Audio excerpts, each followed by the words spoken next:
Hidden Hand by Redacted is a marketplace for governance incentives commonly referred to as bribes. Now, protocols can leverage Hidden Hand to enable more efficient governance processes and to engage their voters. Now, through Hidden Hand, users can earn extra yield on their favorite governance tokens via bribes. It's a flexible marketplace for nearly all DeFi protocols to get more value for their token holders and, of course, expedite the process of creating demand for their tokens. So how does it work? Protocols deposit a bribe into the Hidden Hand smart contract, which are sent back to users as a reward for their voting power. Over time, we will be extending the use case out in a permissionless manner where any protocol can create a bribe marketplace for their token. For voters, there is no cost to using Hidden Hand. Instead, the Redacted protocol generates revenue by taking a fee from each bribe. The fee is currently set to 4%, where half of this is sent to the treasury and the other half is sent to RL Butterfly lockers. For Redacted, Hidden Hand presents a diversified revenue stream for RL Butterfly. Now, to understand how this works, let's explain it in a little more detail. First of all, let's explain what bribes are.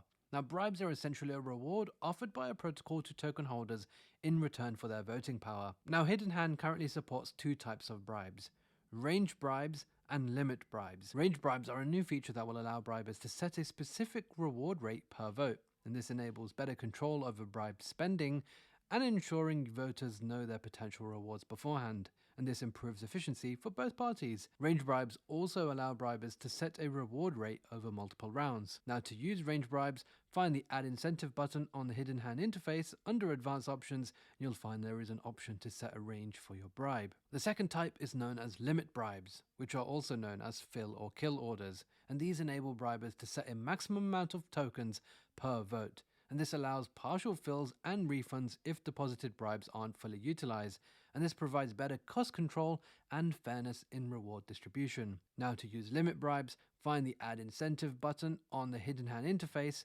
Under Advanced Options, you'll find an option to set a limit for your bribe. Now, what if you hold governance tokens? How do you participate in Hidden Hand? Well, users can delegate their tokens' voting power directly to Hidden Hand. By delegating their token's voting power, users entrust Hidden Hand to pool all votes and utilize an algorithm to identify the most profitable voting strategy on their behalf. The end goal of this delegation process is to maximize each user's dollar per vote ratio, thereby enhancing the revenue generated from bribes for each delegate.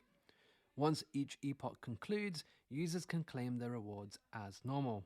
Now, one of the features of Hidden Hand is the Yield Harvester, and this is also known as the Reward Vault, and this is a feature that consolidates gas costs for claiming various bribe tokens and converts them into a single target token, being wrapped ETH. As Hidden Hand goes multi-chain, EOAs will be able to claim and deposit bribes on layer 2s such as Arbitrum and Optimism without any changes. Please take note that contract wallets such as Safe will be impacted, and since some DAOs and users prefer to use them, they will have to forward their rewards to a different account. The reason being is because if addresses on the L1 and L2 are different and voting is done on an L1, an attacker can create a contract wallet with the same address on the L2 and steal the user's incentives. The solution to this is users can call the set reward forwarding method on the bribe contract to forward their incentives to an EOA. This can be done through the contract directly or through our UI. So how do you actually use Hidden Hand?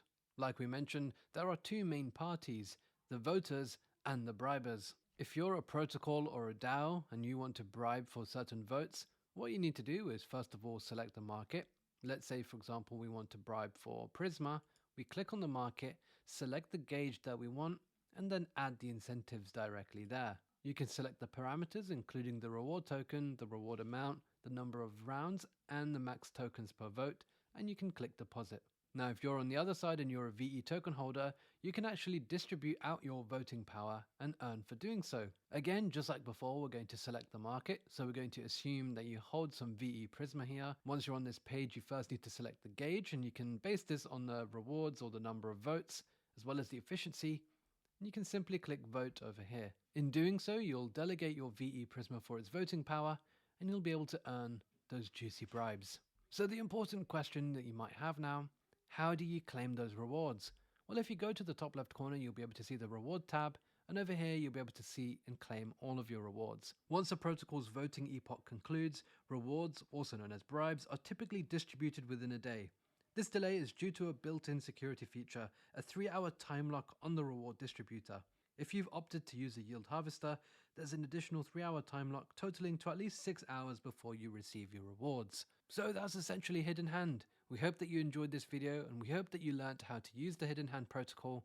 If you have any questions, feel free to join our Discord, where you can learn more and interact with our community members, and we'll be back with plenty more educational content in the near future.